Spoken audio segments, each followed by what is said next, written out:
is another EEG device that we're using, and this is for the kids that are 2 and under, so basically 0 to 2 years of age.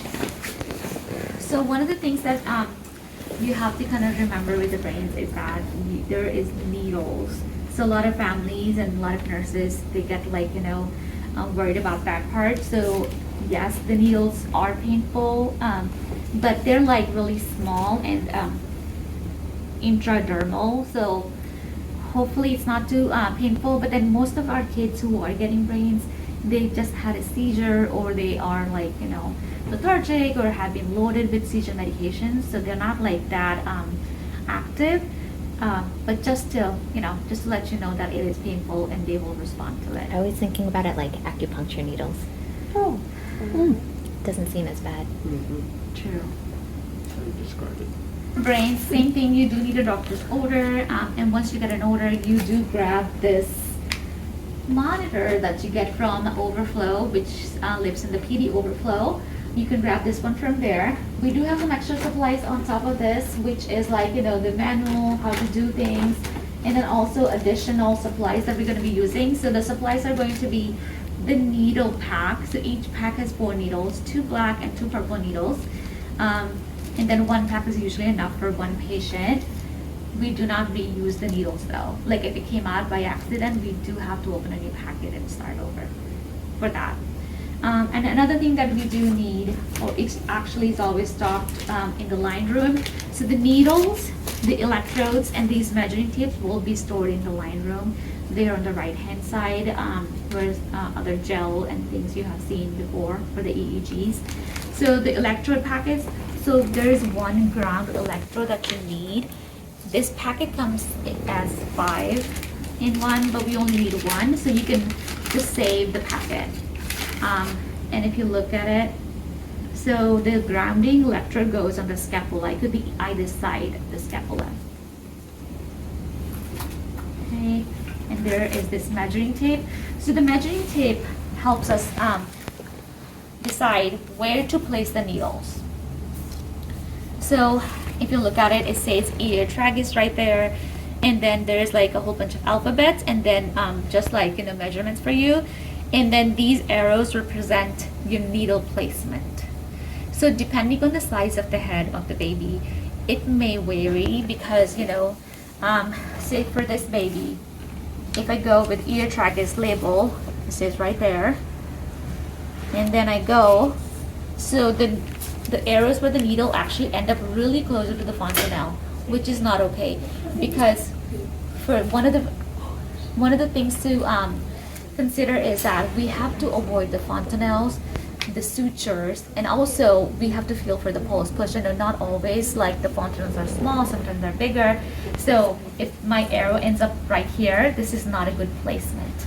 So you may have to bring it down a little bit, like pick a different alphabet, like maybe I'll go with C for this patient, and then when I do that, it tells me that okay, this is your needle placement.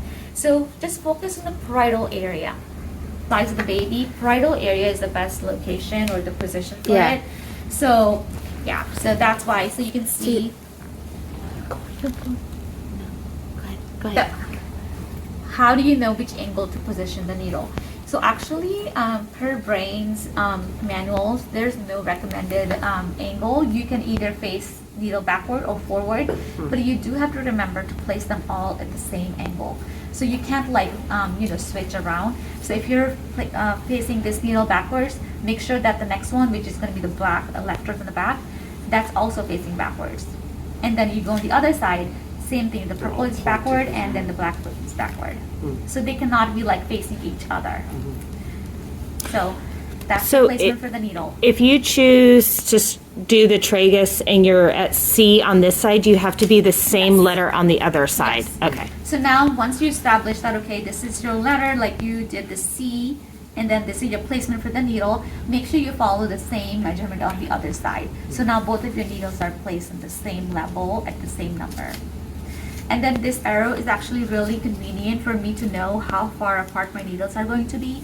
So this is what I use, like, okay, that this is my first needle, the front needle, and the back needle is going to be about there. Okay. And there's different sizes of those, right? No.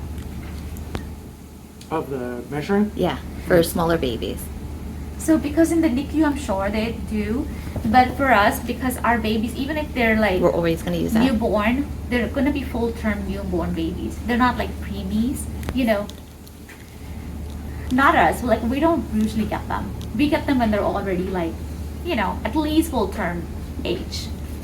So, and then so now that you know you have placed your needles, you place your electrodes, or one of the electrodes in the back. So you will attach them to this little connection. It says monitor right there. And then this is what attached to the monitor. So how do you place the electrode? The grounding electrode goes in the middle, and then the purple one goes right next to the grounding electrode, and then the black ones come on the side. We already talked about it. The purple one in the front, black one in the back.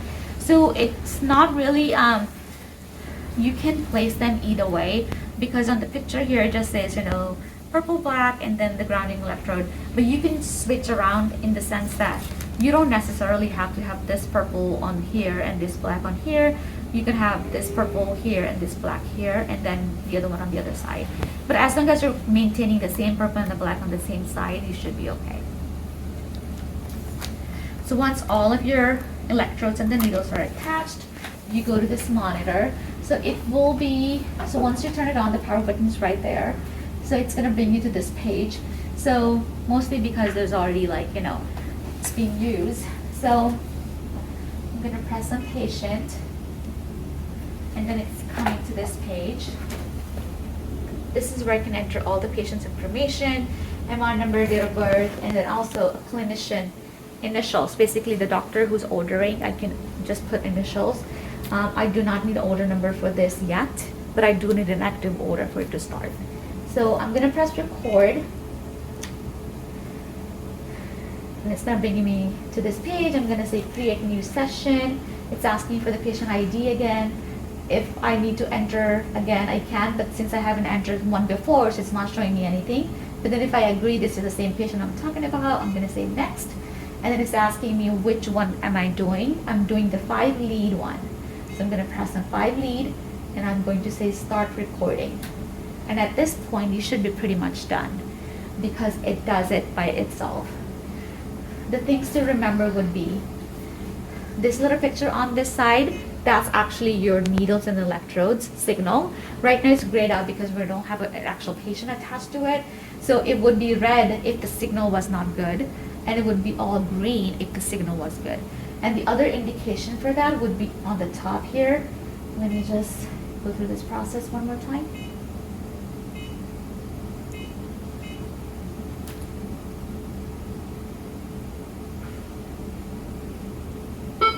So right now, so that beep, that means it's not okay. The signal is not okay. So you may have to either change the position, not the position of the needle, but the angle of the needle. Because when you swaddle the baby, you know, sometimes they're really active, they move around.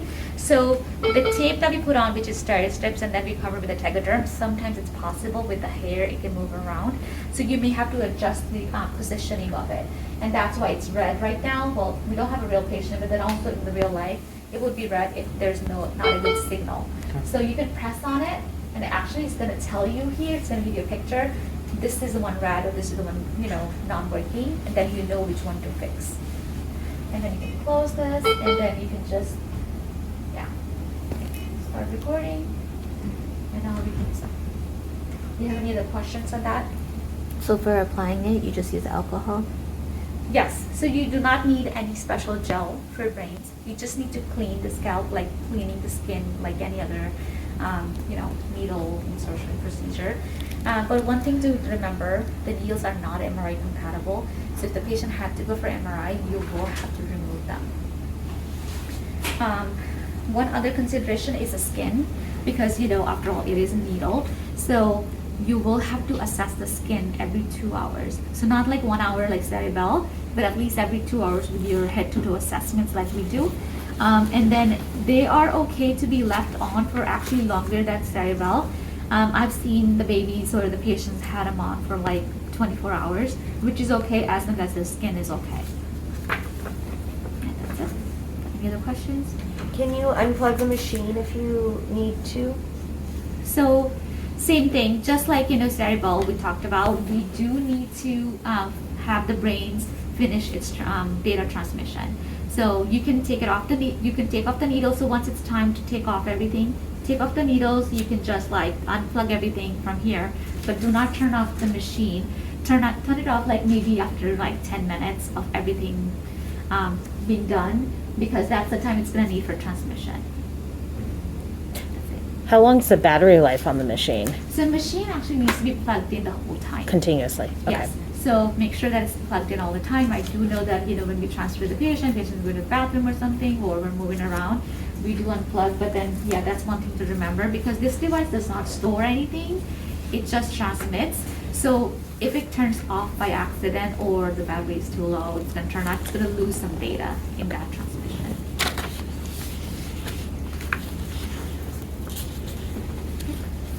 Techniques that you need to learn with the Brainz is how to actually take out the needle out of this, because this is how it's gonna be in the packaging.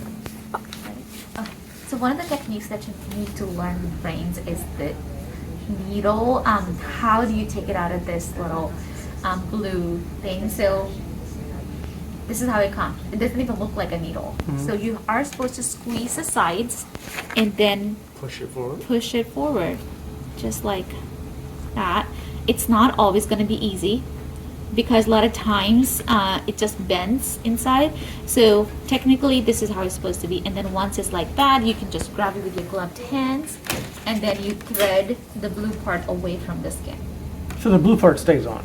It stays on, On but it the doesn't. line, But okay. it doesn't come. Yeah, stay closer to the skin. Okay. And then how would you insert the needle? Actually, this is intradermal, so you're supposed to insert the needle not vertical 90-degree angle, but more like You'd have to- 15, you'd have to add that. 15-degree angle.